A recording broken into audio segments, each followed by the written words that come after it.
సమీపిస్తుండడంతో BJP వివిధ రాష్ట్రాల కమిటీల్లో మార్పులు చేపట్టింది. ఆంధ్రప్రదేశ్ బీజేపీ అధ్యక్షుడిగా ఉన్న సోము వీర్రాజును తొలగించింది.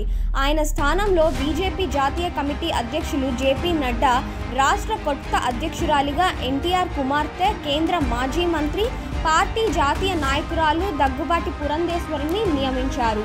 సోము వీర్రాజును తొలగిస్తున్నట్లు ఫోన్లో ఆయనకే బీజేపీ జాతీయ అధ్యక్షుడు నడ్డా చెప్పారు.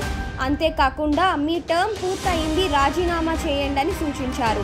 ఆయన స్థానంలో తొలుత బీజేపీ జాతీయ కార్యదర్శిగా ఉన్న సత్యకుమార్ను నియమిస్తున్నట్లు ముందు ప్రచారం సాగింది. అయితే చివరి నిమిషంలో కేంద్ర మాజీ మంత్రి దగ్గుబాటి పురంధేశ్వరి తెరపైకి వచ్చారు. ఆమె పేరును ఖరారు చేసినట్లు సమాచారం.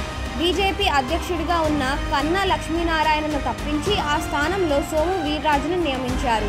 రాష్ట్ర విభజన తర్వాత కాపు నేత కన్నా లక్ష్మీనారాయణ కాంగ్రెస్కు రాజీనామా చేసి బీజేపీలోకి వచ్చారు.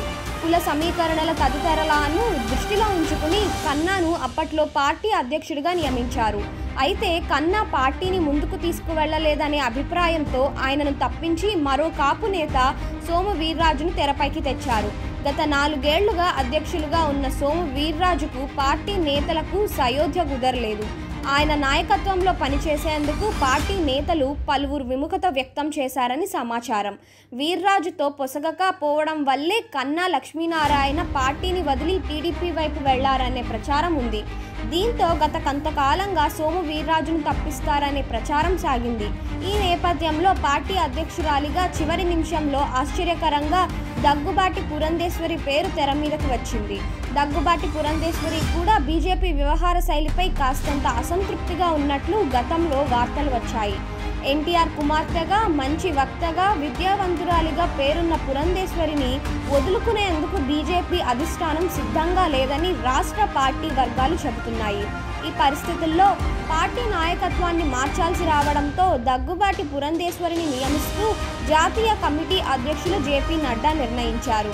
పార్టీని పురంధేశ్వరి ఎంతో కొంత బలోపేతం చేయగలరనే ఆశలో రాష్ట్ర పార్టీ నాయకులు ఉన్నారు. పురంధేశ్వరి అధ్యక్షురాలు కావడంతో టీడీపీతో బీజేపీ పొత్తు ఉంటుందనే విషయం సందిగ్ధంలో పడింది. పురంధేశ్వరికి చంద్రబాబుకు మధ్య ఉన్న విభేదాలే ఈ సందిగ్ధానికి కారణం. ఎన్నికలు వచ్చే ఏడాది జరగనున్న పరిస్థితుల్లో పురంధేశ్వరి బీజేపీ పగ్గాలు చేపట్టడం టీడీపీ అధినేత చంద్రబాబుకు మింగుడు పడని వ్యవహారమే.